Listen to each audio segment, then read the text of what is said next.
নমস্কার, আপনারা দেখছেন জি নিউজ। দুর্নীতির প্রতিবাদ করতে নলহাটি বিধানসভার রুদ্রনগর গ্রাম পঞ্চায়েত নির্দল থেকে দাঁড়িয়ে জয়ী হয়েছিলেন শ্রী মানস চক্রবর্তী মহাশয়। কিন্তু নির্দল থেকে তিনি কোনো কাজই করতে পারছিলেন না।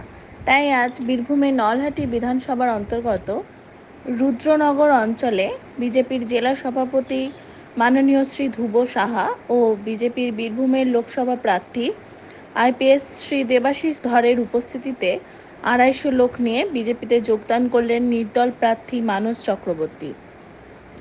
মানস চক্রবর্তী জানান, দুর্নীতির বিরুদ্ধে গিয়ে প্রধানমন্ত্রী যে উন্নয়নমূলক কাজ করেছেন তার শরিক হওয়ার জন্য ও বীরভূমের লোকসভার প্রার্থী দেবাশিস ধর মহাশয়ের ভোট প্রচারে সাহায্য করতেই এই যোগদান।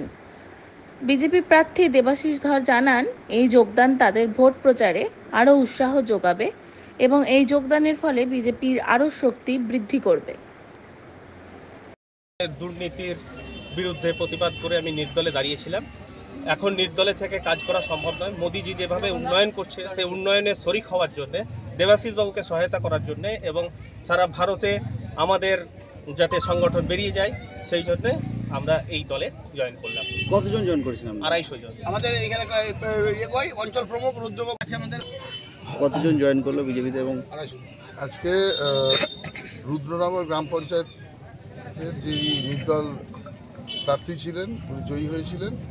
উনি আজকে ২৫০ স্থানীয় যে ওনার অনুগামী রয়েছে সহ আমাদের বিজেপিতে যোগদান করলেন এবং ওনার যোগদানের ফলে আমাদের এই এরিয়াতে আরও শক্তিশালী সংগঠন তৈরি হবে এবং লোকসভার আগে এইভাবে জয়েনিং আমাদের প্রচুর মনোবল দেবে।